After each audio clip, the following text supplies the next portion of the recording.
sa ABS-CBN News. Uy, pasok! Sa araw-araw nakakita ko ng tao.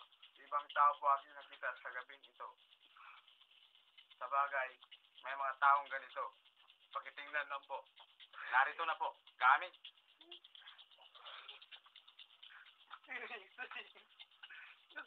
Yan po ang nakakatakot na tao dito sa aming lipunan. Yan po ay pinaghahunting ng mga masasamang hayop. Ang mga masasamang hayop ay napapatay dahil sa mga mukhang ganyan. Lalo na po yung mga simod. Ganyan talaga to. Ingat sa mga taong nakakasabata ng mga ganyang mukha.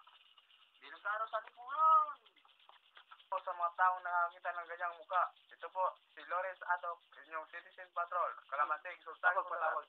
Kung gusto nyo maging Citizen Patrol, tumawag sa 019-2626-10. Maraming salamat po. Ito po, si Lawrence